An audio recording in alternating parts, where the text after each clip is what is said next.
Okay, we're gonna do a little video about the Ukraine war right now and what this all means. Let's talk about the big picture here. Let me go pause this. I'm gonna get a cigarette and a joint of tobacco going, and I'm gonna smoke real quick, and then I'll be right back. So here we have a Reuters story. Now, if you know anything about Reuters, they might as well be, a department of MI6 at this point. But you got Reuters here talking about the capture of this little village, in the desolate region south of the city of Zaporozhye in Ukraine. It is one of the most sparsely populated regions in the country, and the Ukrainians are, by all accounts that I can tell, sacrificing unreasonable amounts of soldiers to take basically inconsequential towns in this region of Ukraine. So the question is why? Why would, in the last 24 hours, the Ukrainian command be willing to sacrifice perhaps 1,000 soldiers killed in action in a 24-hour period to capture a relatively small and insignificant settlement with no tactical or strategic value? And then they made every effort to keep the settlement, even though they were getting heavily bombarded by napalm, basically. And still, the Ukrainian command was sending more soldiers into there, from what I understand. Now, this is a rumor, until they finally stopped. Even the Russians have been taken aback by the sheer horror of the massacre that's been going on in this little village that no one can pronounce in Zaporozhye. Why? Why? Well, the answer is coming to you in 3, 2, 1. Boom. NATO summit, Tuesday, July 11th, 2023. And what these civilian bozos want to see by July 11th is something that they can claim is a victory. I don't know why this shit's not loading. I'm going to go back. But anyway, it's these civilian cocksucking bozos here. And they are essentially forcing the Ukrainian army to send thousands and thousands of young men to their death in an effort to get some sort of PR victory. Basically, they don't need an actual victory.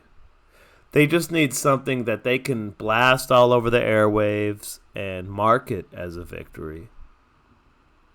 And that would be enough to continue the pipeline of, foreign aid and all of this weapons and everything that is being funneled through Ukraine and laundered through Ukraine. And they're sending thousands of young men to their death to do this. This is the height of callousness. And all of it originates, all of these plans originate from Washington, D.C. Now consider for a moment, I think I have it here on the Telegram somewhere. Let me see if I can find it. I'm going to have to pause this for a second. Here we go. Now consider that you're the Russians. And you know that the enemy you are fighting against is actually beholden to somebody else, a greater enemy. And that enemy needs a PR, information warfare type of victory.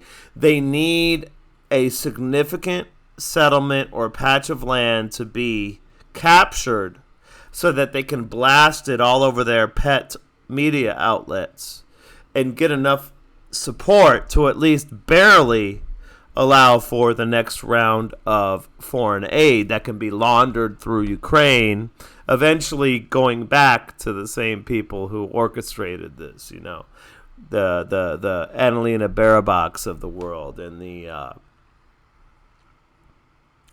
Habecks of the world and the Bidens of the world.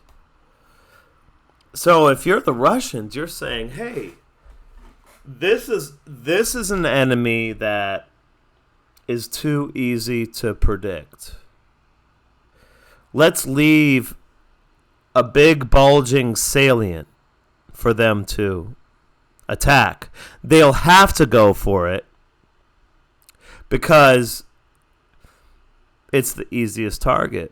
But we're going to make it less than easy on them. We're going to punish them for every mile that they take.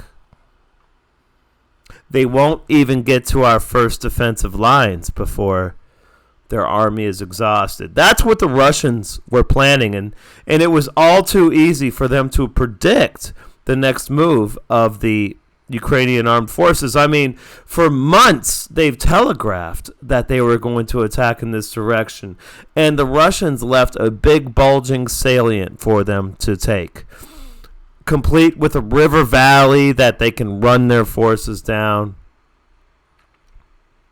And they've made every single kilometer extremely costly to the Ukrainians. It's breathtaking. It's breathtaking how incompetent not only the Ukrainian leadership is, but also the NATO leadership. And I am saying right here and right now that the NATO military-industrial complex has no chance against the Russian MIC. Let alone if they actually got active participation from the Chinese. Then it's all over. This global struggle for domination and hegemony, as they call it, is already over. The Russians and the Chinese won. The only question remains is how much longer the Americans and the Europeans are going to continue to lie to themselves. The Ukrainians, I mean, they're just tools, unfortunately. It's sad. I'm out.